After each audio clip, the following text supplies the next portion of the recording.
Most people spend their entire lives working for money and still never understand why it's never enough.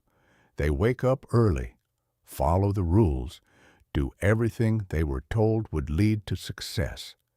And yet, somehow, they remain stuck, repeating the same cycle over and over again, watching others move forward while they stand still, wondering what they're missing.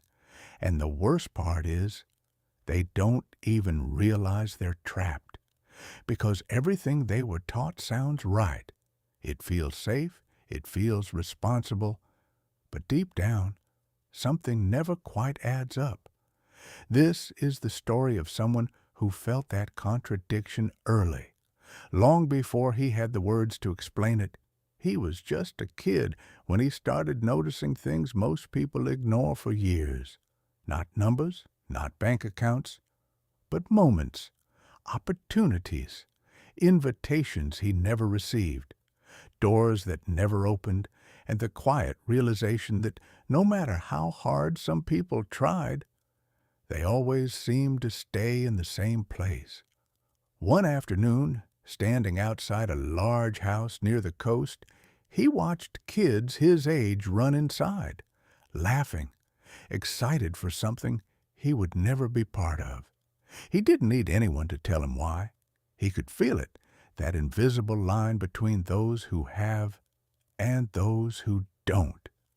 That moment stayed with him, not because of envy, but because of confusion, because the person he admired the most worked harder than anyone he knew, followed every rule, did everything right, and still struggled to create the kind of life that seemed so easy for others. That night, with a question heavier than it should have been for someone his age, he asked, "How do people become rich?" The answer came quickly. Study hard, get a good job, work for money. It sounded logical, it sounded safe, it sounded like the truth. But something inside him resisted it, not out of rebellion, but because reality didn't match those words. He had already seen where that path could lead: long hours, constant stress, and a life that never really moved forward. Days later, an opportunity appeared. It didn't look special. It didn't look promising. In fact, it looked like something most people would avoid without hesitation. Hard, repetitive, low-paid work. He was told he could learn how money really worked, but not through explanations, not through lectures, and not through easy answers. The only way to learn was to experience something most people spend their lives trying to escape. So he accepted, not because it made sense, but because something inside him told him there was more behind it. Week after week, he showed up, doing the same tasks, repeating the same motions, watching the clock move slowly while the reward barely changed anything in his life. At first, he was patient. Then he became uncertain, then frustrated, and eventually angry, because nothing seemed to change. He worked hard, did everything he was told, followed every instruction, and still the result felt meaningless. The money didn't matter. The effort didn't feel worth it.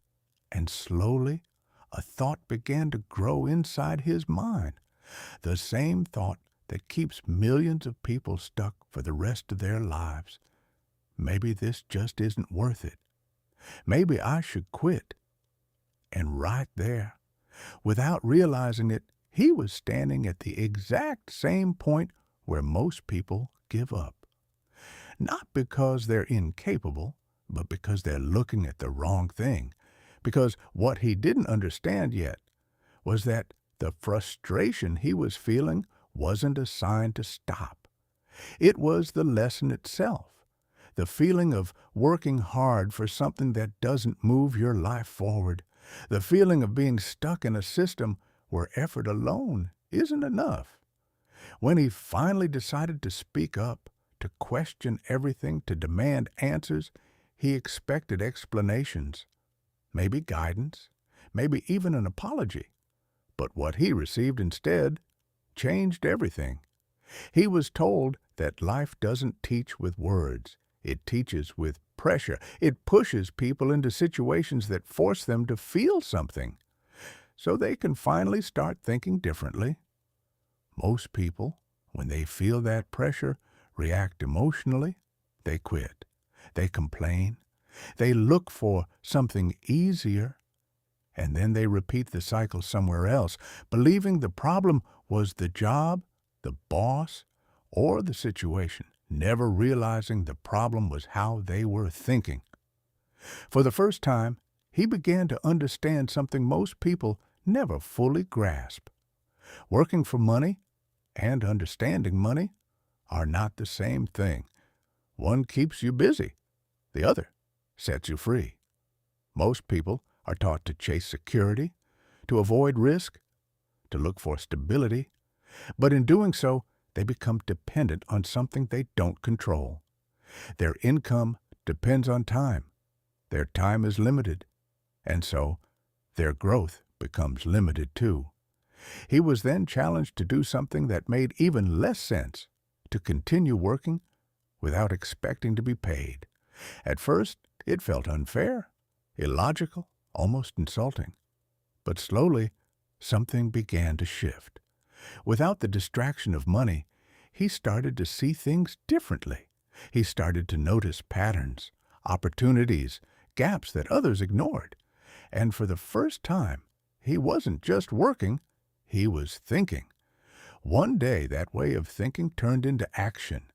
Instead of waiting to be paid, he created something small, simple, but powerful.